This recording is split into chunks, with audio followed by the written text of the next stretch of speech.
Okay, so since the first Academy Awards in 1929, hack journalists on the internet have been proposing the same 6 or 7 new categories.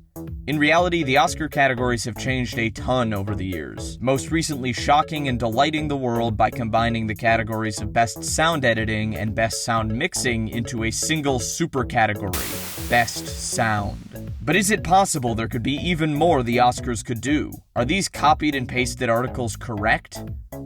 Well, I don't want to blindly speculate here, so instead I've obtained a time machine and enough Hollywood influence to get some new categories implemented. Let's take a trip through the awards multiverse, see how these new categories played out, and decide what categories we want to bring back home. Best Ensemble. Look, everyone likes acting awards. There's 4 of them already, and many award shows add Best Ensemble on top, just in case it wasn't already clear that all anyone cares about is the actors. But here's the twist. Instead of handing out participation trophies to millionaires, we actually give the Oscar to the casting director.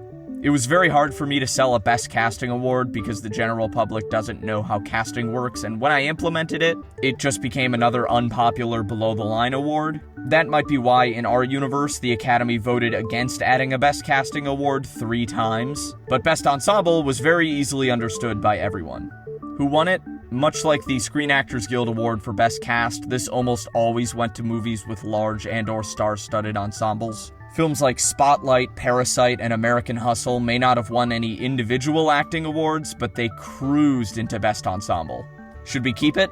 Much like the Screen Actors Guild Award for Best Cast, there was a lot of overlap with Best Picture, which kind of makes this category redundant. But other than that, casting is not recognized at all by the Oscars, and this is probably the best way to do it.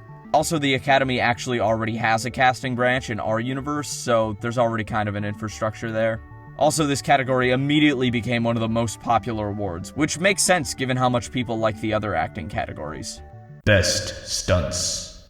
Stunts have been a major element in cinema for over a century, and action movies have consistently become some of the most popular films. So it only makes sense that we award stunt performers or stunt coordinators. Just like casting, stunt professionals have been pushing for an award for years and have been consistently voted down.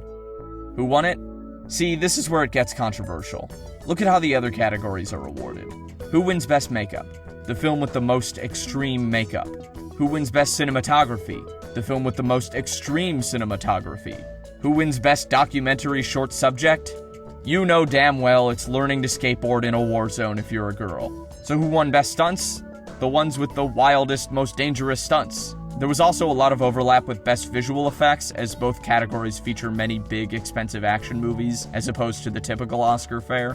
Recent winners included Mad Max Fury Road, Avengers Infinity War, and 1917. Should we keep it? It's tricky. Many argue that the harm caused by incentivizing dangerous stunts is worse than the harm to the stunt industry by not having a dedicated Oscar, and I kind of have to agree. Also, there was a noticeable uptick in selfish actors who insisted on doing their own stunts. This risks the entire production on them not getting injured and forces budgets to skyrocket due to inflated insurance costs, and also puts stunt doubles out of a job. But I figured out a solution. Best Choreography. They did have a dance direction category for like 3 years in the 30s, but Best Choreography would include dance sequences, stunts, and also those stunts that are so over-choreographed that they look like dance sequences. Making it less about stunts specifically and more about the art of choreography discouraged voters from just going for the most dangerous nominees. Also, it was cute seeing West Side Story Ballet competing directly with John Wick shootouts. Best Voiceover Performance. Yeah, another acting award. This one's kinda tough because voice-only roles are technically already eligible for the current acting awards. It's just that the Academy has never nominated one. Who won it? A lot of leads in Disney movies, whether they be animated or mocap performances. There were also occasional CGI performances from action movies as well.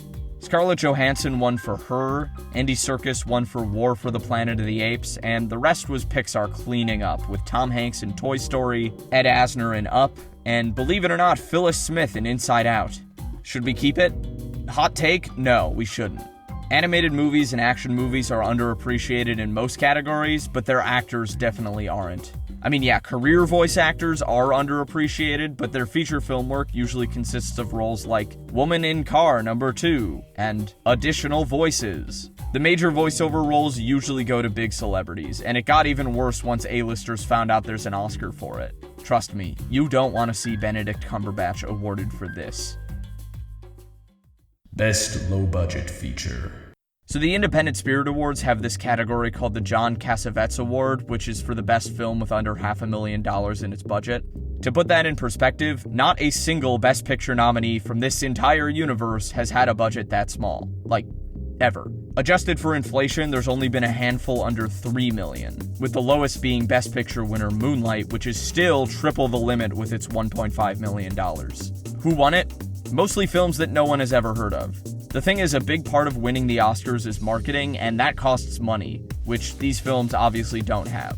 It also inadvertently became a category for horror films, many of which can find mainstream success without a big budget. Nominees were experimental films that couldn't secure a mainstream budget, and some notable winners were The Blair Witch Project, Paranormal Activity, and even Napoleon Dynamite. Should we keep it?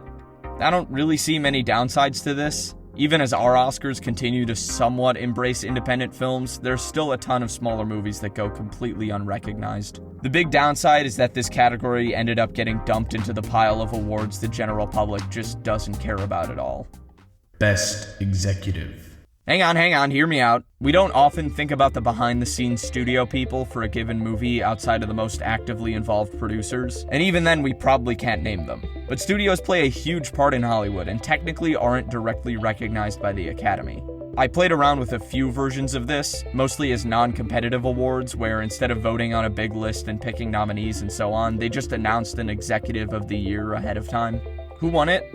Ideally, this was supposed to be a business version of the Academy's Special Achievement Awards. Those come every couple of years to give a special honor to unique technological innovations like the animation in Toy Story or the sound design of Star Wars. This award went to people who pioneered successful studio ventures that churned out acclaimed movies. Recent winners included Brad Pitt for his work in Plan B Studios, the team behind A24, and Disney's John Lasseter. Should it be added?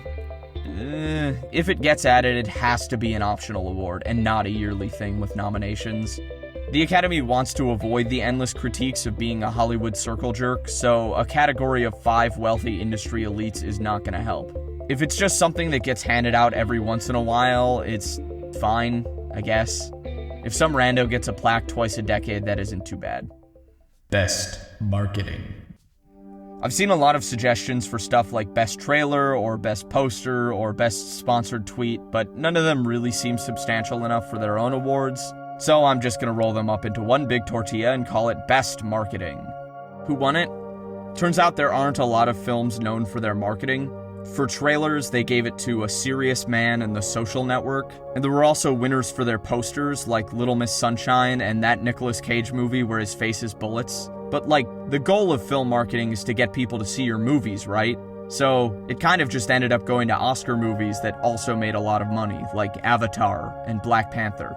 Should we add it? Well, there's kind of a big problem with this award, because there's this thing called For Your Consideration, or FYC, and that's basically an umbrella term for all the flyers and ads that push Oscar voters towards your movie, and those are a form of marketing. That means the FYC ads for Best Marketing would be advertising themselves. And so the winner would be the film that best advertised itself. But wouldn't the winner then always be the best at that? If you won, logically you must have done the best job convincing people to vote for you. It's like giving an award for Best Oscar Winner in this category. Basically, this ends up creating a bubble that got so large it consumed all advertising, and we quickly descended into a dystopian universe where loudspeakers endlessly screamed at you to consider Trolls World Tour in the category of Best Marketing, and we just can't let that happen. Best debut feature. This category already exists at the DGA Awards and the Independent Spirit Awards, and it's a pretty neat way to highlight new directors who make a good first impression. Who won it? Lots and lots of established people who try their hands at directing, like Jordan Peele for Get Out and Bradley Cooper for A Star Is Born. But there were actually a lot of unknowns who used their nominations as a springboard into successful careers. Should it be added?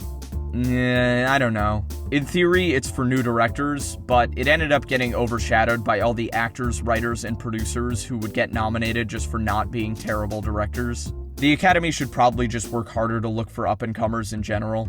You could say the same thing about the low-budget movie category, but big-name Hollywood folks aren't making $60,000 film school movies on their iPhones. Well, except Steven Soderbergh.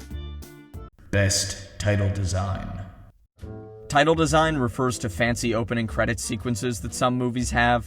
The James Bond films probably have the most well-known ones, but Alfred Hitchcock was also a big fan of them, and they're a bit more common than you'd think, even if they're not all super elaborate. Now, you might be wondering why this is even on the list, but this category, along with stunts and casting, was voted on in 1999, and the Academy somehow decided not to add it. Nevertheless, title designers have been pushing for greater recognition, and the Academy threw them a bone by letting them make these really cool title cards for the Oscars. Even if they never get an award, these are still super awesome. Who won it? I mean, Bond movies are the only ones who consistently put these things at the forefront, but there's definitely been some cool ones over the years. The problem is it's kind of tough to judge without very clear definitions of what is and isn't title design. Lengthy opening credit sequences used to be the norm, but many modern filmmakers opt to just overlay the title with the movie and save most of the credits for the end. And then you get all the blockbuster movies which have animated end credit sequences featuring stylized bits from the movie to remind you what happened so you think the movie was more memorable than it actually was. Does that count as title design? Should it be added? I just don't see the urgency for this. Even title designers themselves have said that this one is kind of stuck behind some of the more prominent categories like stunts and casting. It's probably a conversation worth holding on to until we've solved those ones. Then we can finally get back to title design. Best comeback. Okay, this one's just a direct ripoff of the Razzie Redeemer Award. In case you didn't know, the Razzies are just the reverse Oscars, where they reward the crappiest movies of the year. But the Razzie Redeemer Award goes to previous Razzie winners and nominees who were actually in something good this year. Who won it?